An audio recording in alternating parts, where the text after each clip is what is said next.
Hello, welcome to TEDx Hamilton, in a city where we've been experiencing a cultural revolution. I'm Inventor Dan Zen, and this is Rolly. Woo! So while others are out walking their dogs, I'm walking my robot. Whee! An art collector from Toronto offered me $500 for Rolly, but she was drunk. So I did not sell it to her. Yeah, she couldn't operate the bank machine. So if Rolly drops nuts and bolts around, then I can sweep them up with the hockey stick broom. We inherited an old push broom when we moved into our house in Dundas about 17 years ago. And I used it for a couple of years, and then the handle broke off. And so I was down on my knees, sweeping, when I experienced an aha. It was easier than using the push broom. And it was also vaguely familiar. It was like a hockey stick motion. So I screwed the bristles onto the end of the hockey stick. It has been my favorite broom ever since. It's sort of like I can shoot berries and stick-handle dirt off the patio, and the kids love it. The title of my talk is Simply Inventive. No more waiting for aha. Because we don't want to get our ahas only when we break brooms. And in the case of Rolly, I knew I wanted to make a robot that rolled around. And the rest was just engineering problem solving. And we don't want to be creative only when we're problem solving. So the next few examples show that we should demand to be creative on demand. And that's what I did. I wanted to make a mobile game. So I sat down with my sketchbook and I created, right on demand, the following. It's a mobile game called Touchy, where you try and touch the screen of your opponent to take away their points. This one is Tilty, where you hold your device level, and then the players jostle one another in the real world. Here we take the mobile device and we put it around our neck as a Mobidalian. And then we can express ourselves with our mood, or messages, or promos at a conference. This one's Trippy. You take the device, put it in front of your face, look out at the world through the camera, and Trippy applies effects. It like inverts the world so that you can make your teachers look like zombies. Or you can kaleidoscope your friends. Maybe jog through rings of opera. And here we have Droner. Droner's the game where at a groovy gathering or a potluck party, you get to control your friends. Woohoo! So how do we come up with all these ideas? Well, that's the first part of the title, Simply Inventive. And I'm playing with words here. That is to say, it is simple to invent if we invent with simplicity. So I'd like to share some techniques to make simple, simple. Now, it may be that there are designers out there who say, oh yes, that old design tenet, simplicity, keep it simple. Well, those designers will also tell you that simple is hard. So let's make simple simple. We should look for basic properties like position or dimensions like width, height, depth. And that sounds easy, but it's not. Look at how long we put up with 2D printing with just width and height. And now finally, we've got depth and 3D printing. And that's opened up a whole new realm for creativity. Now there's another basic property at play here. And these are hard to see. So we can use a technique called abstraction. in the photo behind, I've taken that en focuso, so out of focus on purpose. And what this does is it abstracts the details. It takes them away. It simplifies the scene. So what was once a wrinkly towel takes on an aura of elegant color. So let's try abstraction with the words 3D printing.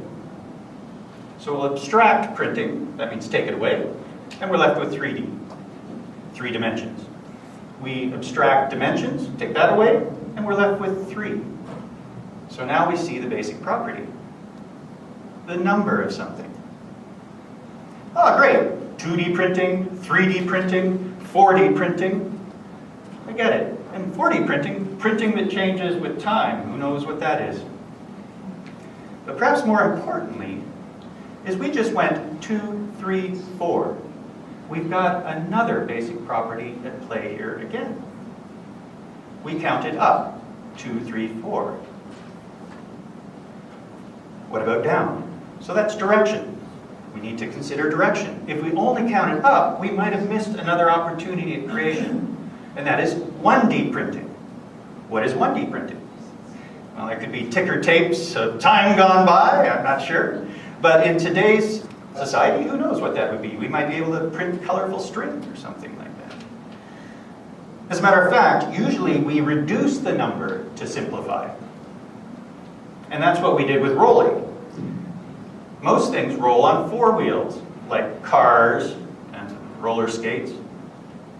And if we move to 2 wheels, we get bicycles and rollerblades, and these already sound a bit more inventive, don't they? You know, sort of like, oh, wow, imagine balancing on a bicycle. And when rollerblades came out, it was like, oh man, that's a future, look at those guys, that's so cool. With Rolly rolls on 1 wheel, and that's what gives the degree of freedom to make using Rolly elegant and even graceful. With the hockey stick broom, the basic property that we adjusted was the angle. So angle is another basic property to think about. With the mobile games, the basic property was more sublime. I'll give you a hint. It relates to position. And it's not absolute position. That would be the location out there in the world. Although that's an inventive area as well. You know, you've got GPS and location-based interactivity. It's not absolute position. It's relative position. The vast majority of mobile games happen inside the mobile device. My games happen outside the mobile device. So just that simple twist, inside, outside, in, out, allowed me to make powerful basic games that nobody else has made. So how do we see these basic properties? How do we find them? Well, if we're dealing with numbers, we might ask how many. If we're dealing with position, we might ask where. So yeah, 20 years of analyzing creativity, 10 years of synthesizing that into a philosophy and a creativity framework, and the answer was found on Sesame Street. Who, what, where, when, why, how much, how many? So it's not quite that simple, because we get caught up on the specifics. So what I'd like to do is show you a slide from the creativity framework that will help us go beyond the specifics. When we invent, we usually have a topic in mind. For instance, the mobile games. And in this case, on the slide, the topic is chairs, or a chair. Now the first step is to analyze the topic, to break it apart into its pieces, or its aspects. And in general, that's just to say, describe the chair. What is it? So it's got 4 legs, it's L-shaped, it's black, leather, for humans sitting. Okay, so we've broken that apart. It's almost like a definition. The next step is to generalize. We take each of those parts and say, well, what are they in general? And when we do, we also look for more options. So 4 is a number, and that means it could be 1, 2, 3, it could be 55. 55-legged chair. Who would do that? All right, L-shaped, well, that's a shape. It could be curved or flat. Black, that's an easy one, that's a color. Could be other colors, blue, green. Leather, that's a material. Now it actually takes a bit of practice doing this to generalize like that, but it's not all that difficult, is it? Material, so wood or clay. For humans, well, that could be the occupant. Maybe it's a chair for a cat or a doll. And the last one, sitting. That's the action, or perhaps even a purpose. So we could swing in the chair, we could wave the chair. Now if we get too specific even still, I noticed that color and material related to appearance. So I went even broader, more general, with appearance.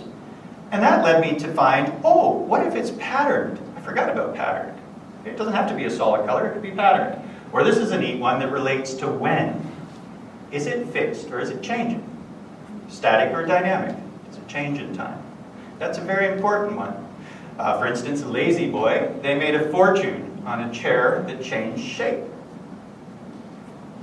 Now the last step, so after we analyze and generalize, the last step is to synthesize, to bring these parts back together with a relevance. So for instance, why don't we pick a chair that changes color? But why?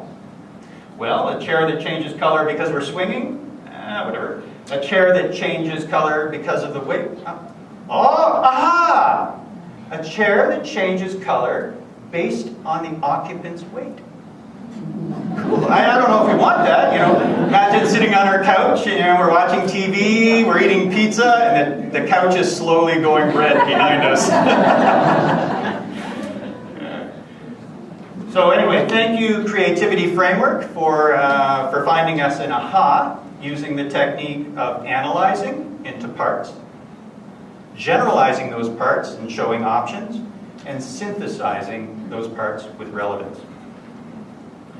To conclude, I would like to do a mantra, so could you all please stand? That's it. And repeat after me. I pledge to make simple simple. I pledge to make simple simple. And to study a creativity framework. And to study a creativity framework. So that I can engineer grace.